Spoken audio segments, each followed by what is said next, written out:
There are moments in life when your heart feels heavier than usual, not because something bad just happened, but because you sense something, a quiet concern, a deep love, a mysterious urgency.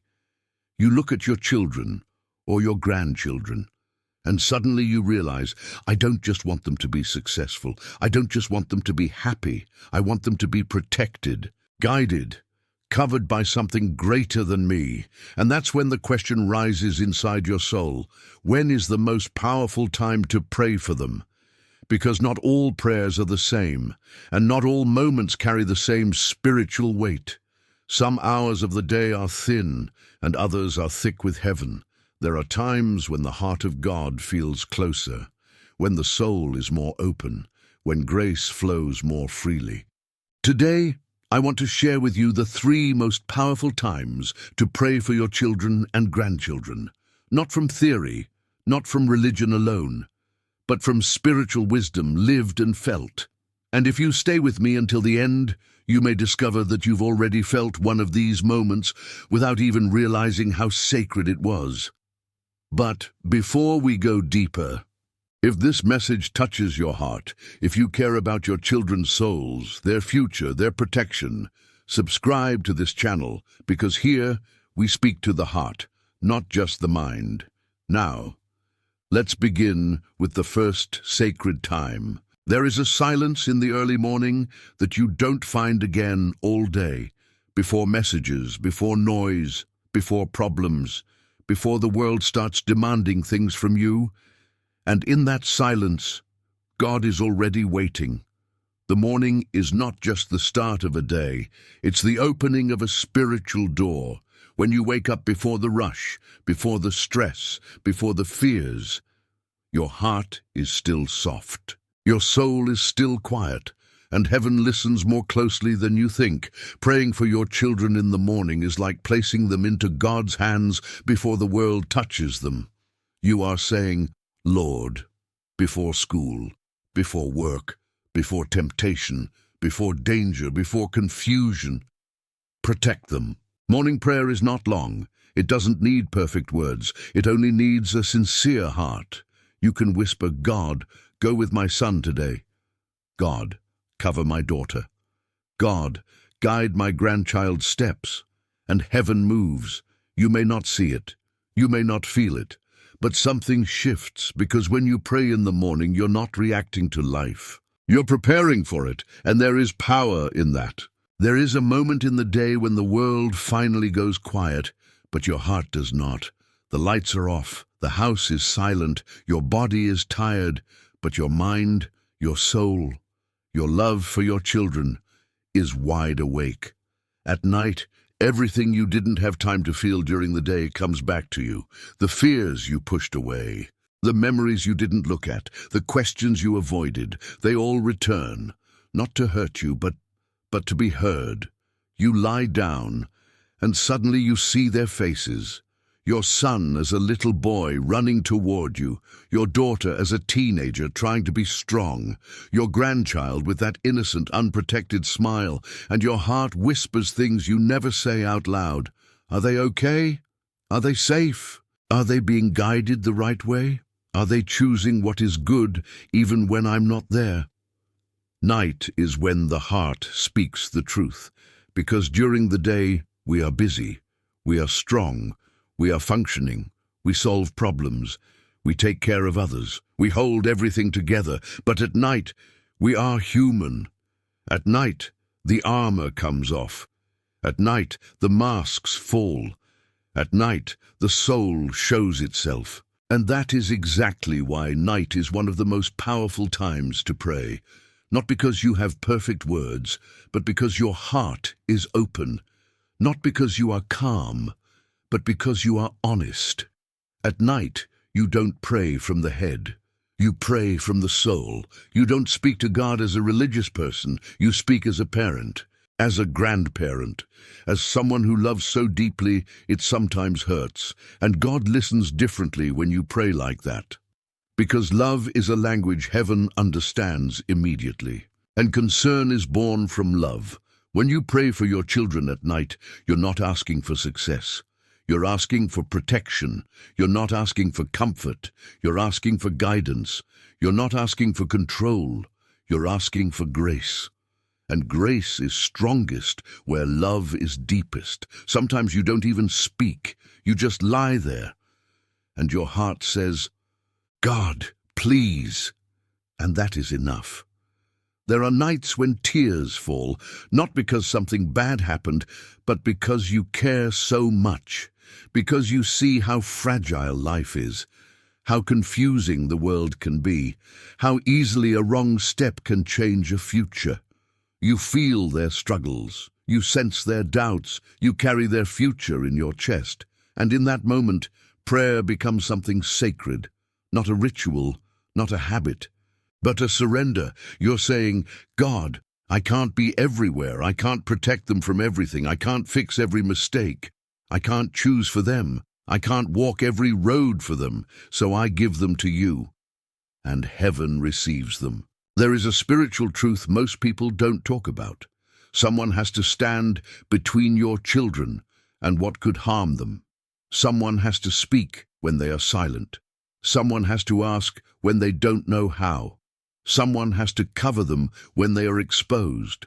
And at night, when your kids are sleeping, when they are unaware, when they are vulnerable, you become that bridge. You stand in the quiet. You stand in the dark. You stand in love. And you say, "Oh God, I'm here on their behalf." This is not weakness. This is spiritual strength. You may feel small. You may feel powerless. You may feel like you're doing nothing. But when you pray at night, you are doing something eternal. Because while your children sleep, your prayers stay awake. While their eyes are closed and your heart is open, while their bodies rest, your soul is working. Day is for effort, night is for surrender. During the day, you do things for your children. You provide, you teach, you protect, you correct. At night, you release them to God.